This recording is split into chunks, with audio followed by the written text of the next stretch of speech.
అమ్మా అమ్మా, నేను ఆఫీస్కి వెళ్తున్నాను, నాకు కాస్త బ్యాగ్ని ఇవ్వండి. ఇదిగోండి మీ బ్యాగ్. నేను నీకు ఎన్నిసార్లు చెప్పాను, నేను ఆఫీస్కి వెళ్తున్నప్పుడు నీ మొహాన్ని చూడకూడదని చెప్పానా లేదా? అర్థం కాలేదా? సరిపోయింది, ఈరోజంతా సంకనాకపోయింది. అమ్మా అమ్మా, మీరెక్కడున్నారు? ఏమైంది బాబు, ఎందుకు అరుస్తున్నావు? నేను నీతో ఎన్నిసార్లు చెప్పాను, నేను ఆఫీస్కి వెళ్ళేటప్పుడు ఈ చెత్త మొహం నాకు కనిపించకూడదని చెప్పానా లేదా? ఆ రోజంతా సంకనాగుతుందని. క్షేమంగా వెళ్ళి లాభంగా ఇంటికి రాయి, ఓకే? లోపలికి పోవే. రా రా. నీకు చెబితే అర్థం కాదా? ఎన్నిసార్లు చెప్పాలి? నా కొడుకు ఆఫీస్కి వెళ్ళేటప్పుడు ఎదురు రావదని నీకు ఎన్నిసార్లు చెప్పాలి? నీ రూమ్లో ఉండొచ్చు కదా? మా చుట్టూనే తిరుగుతున్నావు? మా ఇల్లు వదిలేసి నువ్వు ఎక్కడికైనా పోవచ్చు కదా? ఇదెందుకమ్మా వెళ్తుంది? మన రాత కొద్ది దొరికింది కదా ఇది. వాళ్ళ ఇంటి నుంచి ఉట్టు చెల్తోనే కదా వచ్చింది. పిల్లలకనే యోగం కూడా లేదు దీనికి. ఛీ, ఎందుకు పనికిరావు? నా కొడుకు గోపాల్ని పెళ్లి చేసుకుంటే ఎంతమంది పిల్లలు వచ్చారో తెలుసా నీకు? మీ నాన్న అమాయకత్వం చూసి నేను మోసపోయాను. దానికే నిన్ను కోడలుగా తీసుకొచ్చాను. పా వెళ్ళి పంచోడు.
ఇందులోనే తనకు షాక్ తగిలిందా? అవును సార్. దినేష్, చెప్పండి సార్. దీన్ని ఫారెన్సిక్ డిపార్ట్మెంట్ పంపించండి. Okay sir.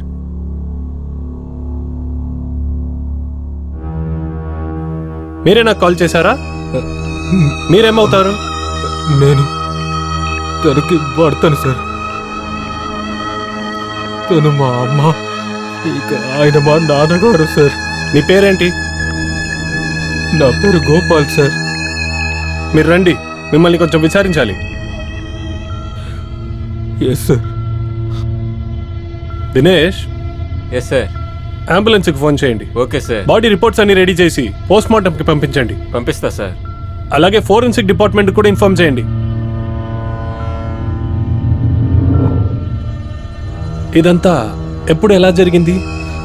సార్, నేను ఎప్పట్లోనే ఆఫీస్కి వెళ్ళి ఈవినింగ్ వచ్చాను. నేను వాష్రూమ్కి వెళ్ళాను.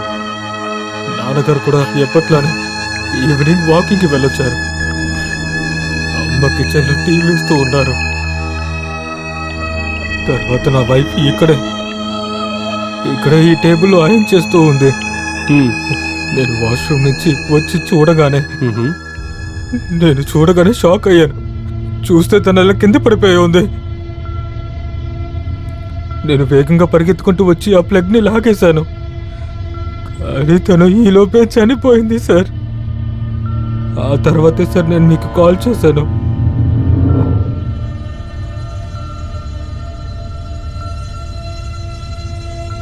ఇక చూడండి, పోస్ట్మార్టం పూర్తయిన తర్వాత మీరు మిగతా కార్యాలు చేయడం ప్రారంభించవచ్చు.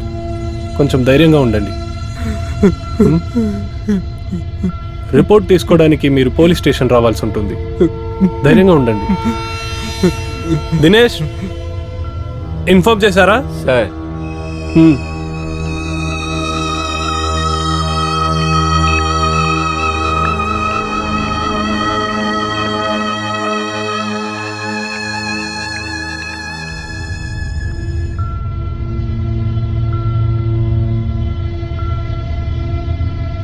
సార్ ఆ అమ్మాయి పోస్ట్ మార్టం రిపోర్ట్ వచ్చింది సార్. సార్ ఆ అమ్మాయికి కరెంటు షాక్ తగలటం వల్ల గుండె ఆగిపోయి చనిపోయిందని వచ్చింది సార్.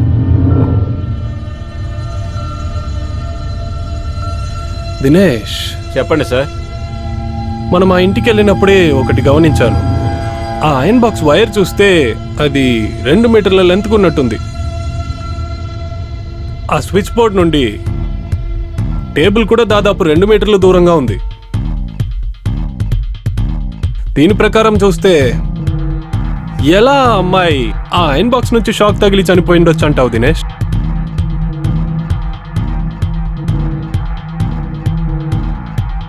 అవును సార్, మీరు చెప్పింది నిజమే. దినేష్, దీన్ని చూస్తే వేరేదో విషయం ఉన్నట్టుంది.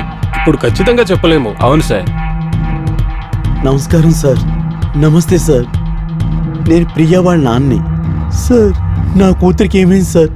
నా కూతురికి ఏమైందో చెప్పండి సార్. ప్లీజ్ ప్రశాంతంగా ఉండండి. ప్రశాంతంగా ఉండండి. ముందు కూర్చోండి. మంచినీళ్ళు తాగండి. కంగారు పడకండి. ఇప్పుడు నిదానంగా చెప్పండి. సార్, ఏం జరిగిందో చెప్పండి. నా కూతురిని వీళ్ళందరూ కలిపి చంపేశారు సార్. నా కూతురిని వీళ్ళే హత్య చేశారు సార్. నా కూతుర్ని చాలా కష్టపెట్టారు సార్. ఇవ్వాల్సినంత ఇచ్చేసాను సార్. అయినా కానీ మా అమ్మాయిని చంపేశారు సార్. మీరే ఎలాగైనా న్యాయం చేయాలి సార్. సార్, మా అమ్మాయిని అప్పుడప్పుడు కొడతారంట సార్.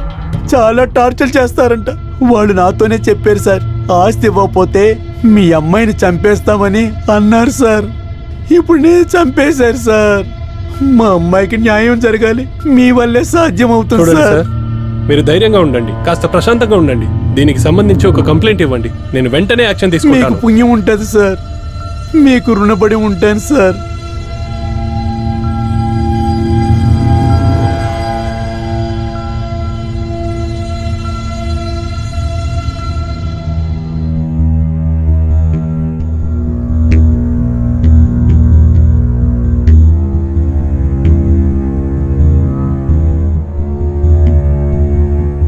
సార్, ఆ అమ్మాయి ఫారెన్సిక్ రిపోర్ట్ వచ్చింది సార్. ఆ ఫారెన్సిక్ రిపోర్ట్లో ఏముందంటే ఆ అమ్మాయి చేతిలో కొన్ని ఆధారాలు ఉన్నాయి సార్. అలాగా? దినేష్, చెప్పండి సార్. సుమన్ నాన్నగారు ఇచ్చిన కంప్లైంట్ ఎఫ్ఐఆర్ కాపీ, ఈ ఫోరెన్సిక్ రిపోర్ట్ వీటిని పెట్టుకొని మనం గోపాల్ని ఇంకా ఇన్వెస్టిగేట్ చేద్దాం. అలాగే సార్. వెళ్ళి ఆ గోపాల్ని తీసుకురా. Okay sir.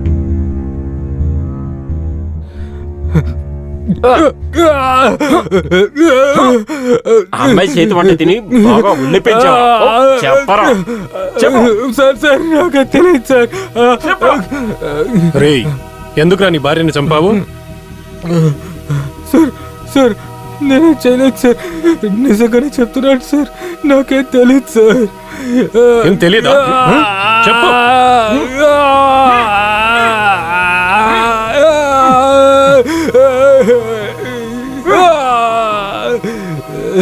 మర్యాదగా నిజం చెప్పు. ఎందుకు చంపావురా? ఎన్నిసార్లు సార్ మీకు కానీ చెప్పాలి? ఫారెన్సిక్ రిపోర్ట్ లో ఏముందంటే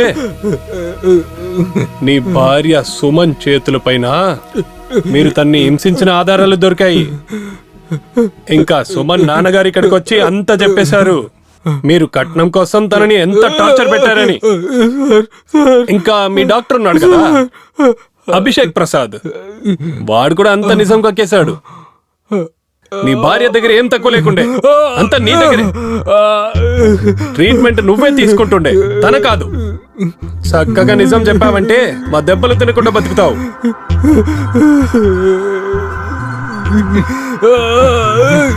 దినేష్, కొట్టు వీణ్ణి. సార్ సార్ సార్ వద్దు సార్, వద్దు సార్. చెప్తాను సార్, చెప్తాను చెప్తాను చెప్తాను సార్. నిజం చెప్పు, చేసిందంతా ఒప్పుకో. నేను సార్ చెప్తాను సార్, అంతా చెప్తాను మీకు. మేము డబ్బు కోసం తనని రోజు టార్చర్ చేస్తూ ఉండేవాళ్ళం సార్.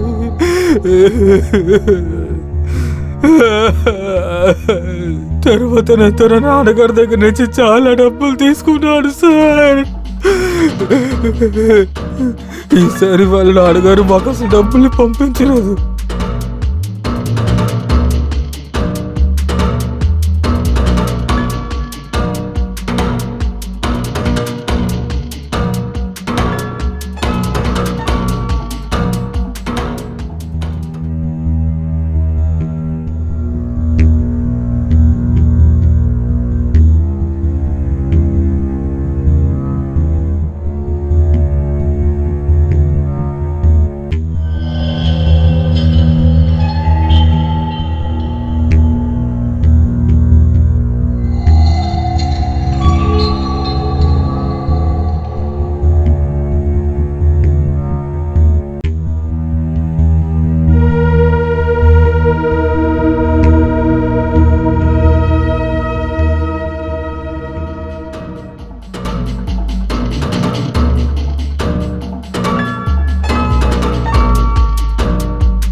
పోవే.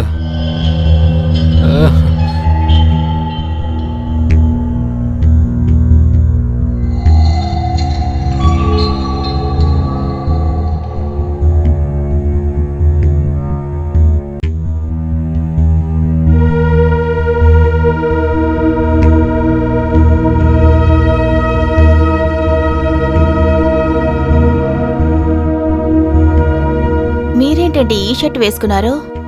షర్ట్ చూసారా ఎలా నలిగిపోయి ఉందో? నాకు ఇచ్చుంటే నేను ఐరన్ చేసి ఇచ్చేదాన్ని కదా. సరే ఓకే, షర్ట్ విప్పివ్వండి, నేను ఐరన్ చేసి ఇస్తాను. ఇలా చూడు, నేను నీతో ఎన్నిసార్లు చెప్పానే, నేను ఆఫీస్కి వెళ్ళడానికి ముందు నా మొహం ముందు నిల్చోక చెప్పానా లేదా? తర్వాత నాకు ఈ ఫార్మాలిటీస్ అంటే చెడ్డ చిరాకు, అర్థమైందా? నాతో మాత్రమే మీరు ఎందుకు ఇలా మాట్లాడుతున్నారు? ఇంత రూడ్గా ఎందుకు? మీరు నాకు తెలియని వ్యక్తా ఏంటి? నువ్వే తెలుసుకోవక్కర్లేదు, నేను నీకు డివోర్స్ ఇవ్వబోతున్నాను, అర్థమైందా?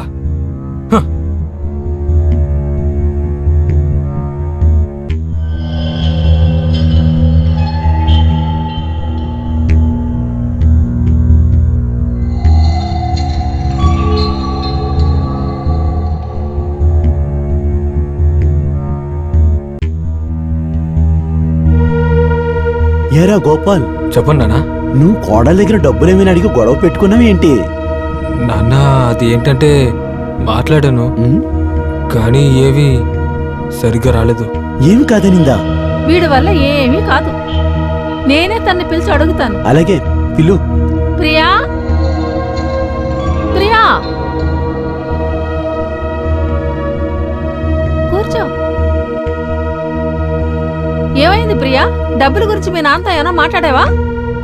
అత్తయ్య, దీని గురించి ఎలా మాట్లాడాలో నాకు అసలు అర్థం కావడం లేదు. ఇందులో ఏంటమ్మా నువ్వు బాధపడుతున్నావు? ఇచ్చేది మీ నానే కదా. మెడలో తాళి కట్టినప్పుడు ఇవ్వరా ఏంటి?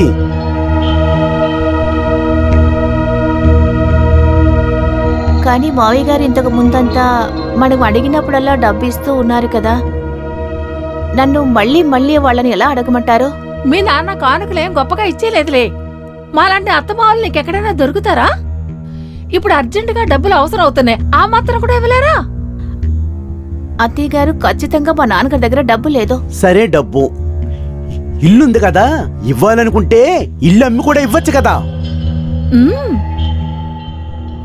ఇల్లు అమ్మేస్తే మా నాన్నగారు ఎలా బ్రతుకుతారు? అలాగా? మీ నాన్నగారిని తెలుసుకుని అంత దిగులు పడుతున్నావా? ఓ పంచే, నువ్వు మీ నాన్నగారికి బయలుదేరు పో. ఎందుకండి మీరు ఇలా మాట్లాడుతున్నారు? నేను మీ భార్యని. ఏంటి భార్య? మీ అయ్యే మమ్మల్ని ఎర్రి పుష్పాలను చేసి మోసం చేశాడు. మీ బాబు ఒక్క రూపాయి కన్నా కట్నం ఇవ్వలేదు. నేను చెప్పింది బాగా ఇను. నువ్వు ఈ ఇంట్లో సంతోషంగా ఉండాలంటే వెళ్ళి డబ్బులు తీసుకునిరా, లేదంటే ఆయనతోనే కాపురం చేయి. అర్థమైందా? మీరు కూడా నేను చెప్పినట్టు వినండి. నేను ఈ ఇంటికి కోడలిగా వచ్చాను, కోడలిగానే పోతాను. మ్మ్. విన్నావా? సినిమా డైలాగులు కొట్టుకో. చూసారా నాన్న దీన్ని? ఆ? నీ పొగరు చాలా ఎక్కువైంది. రావే, నీ పొగరుని అంచుతాను. రా రా. చూసారా ఎంత పవర్గా మాట్లాడుతుందో? చూసావా ఎలా మాట్లాడుతుందో? చూడు. రావే. ఏయ్. చూడు. ఏయ్.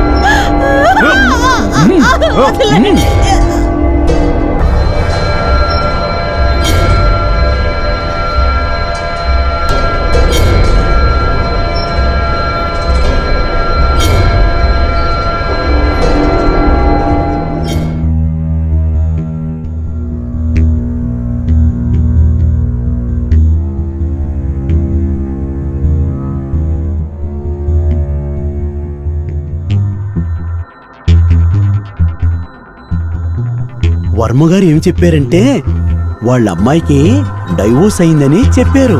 మ్మ్. ఎవరైనా అబ్బాయి ఉంటే కట్న కానుకలు ఎంతైతే అంత ఇస్తానన్నారు. సపోజ్ తనకు గోపాల్తో పెళ్లి జరగకుండా ఉండుంటే వర్మ కూతుర్నే మన అబ్బాయికి ఇచ్చి పెళ్లి చేసి ఉండేవాళ్ళం. సరే వదులు, అప్పుడు జరగకపోతే ఇప్పుడు జరిపిద్దాం. ఇప్పుడేం మించిపోయింది? ఏంటి నాన్న ఏమైనా మాట్లాడుతూనే ఉంటారా? ప్రియా నాకు డివోర్స్ ఇస్తేనే కదా ఇవన్నీ మనం చేయగలం.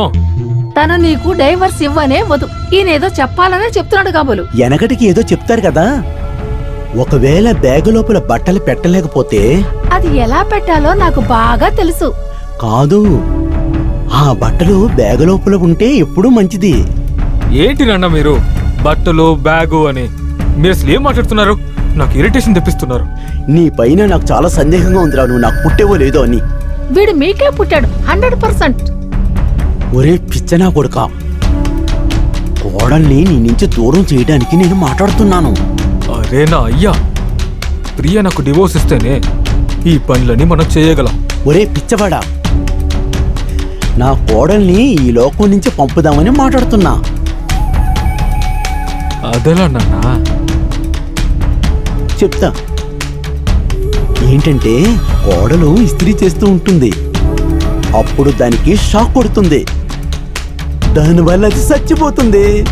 ఆ ఇలాగే చేద్దాం. పాము చస్తుంది, మనకు పట్టిన పీడ విరగడవుతుంది. ఆ, కరెక్ట్ గానే చెప్తున్నా నానోయ్. నువ్వు చెప్పింది సరిగ్గానే ఉంది. ప్రియాకి కరెంట్ షాక్ కొట్టినట్టు కొట్టించి దాని పీడ వదిలించుకుందాం, ఏమంటారు? ఉమ్, ఆ, పోలీసుల దగ్గర ఏం చెప్పాలంటే అది కరెంట్ షాక్ కొట్టి పోయిందని చెప్తాం. ఉమ్.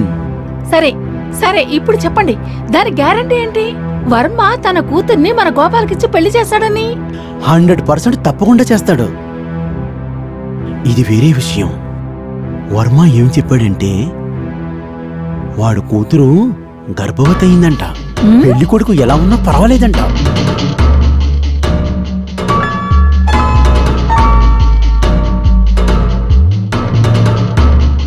ఇదో సినిమాలో చెప్పే డైలాగులు చెప్పావు కదా, ఈ ఇంటికి కోడలుగా వచ్చాను అని. నువ్వు ఇప్పుడు కోడలుగానే బయటికి పోవాల్సిన అవకాశం వచ్చింది. కోడలా, నువ్వు త్వరగా వెళ్ళి దేవుని చూడబోతున్నావు. ఏంటంటే నీకు చివరి కోరిక ఏదైనా ఉంటే నా దగ్గర చెప్పకూడదు. ఏంటి అది మేమందరూ చేయటానికి అవదు.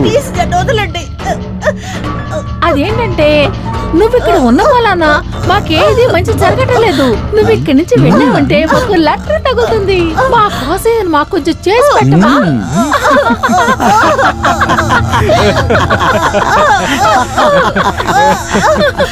ప్లీజ్ నన్ను వదలండి, నా నన్ను వదిలేయండి.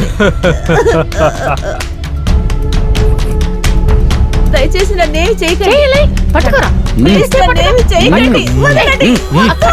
నన్నేం చేయకండి. వదలండి. వదలండి. అలాగే. నన్నేం చేయకండి. వదలండి. నన్ను వదలండి.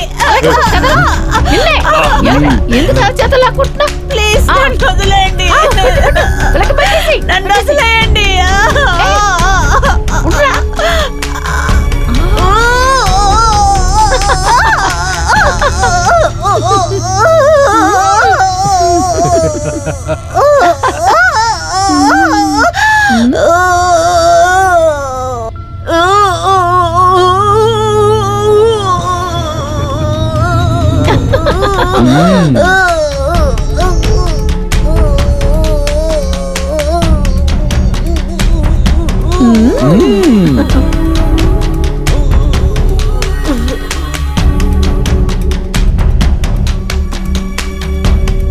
ఇలాగే సార్ మేమందరం కలిపి తనని చంపేశాం. తనని చంపేశాం సార్.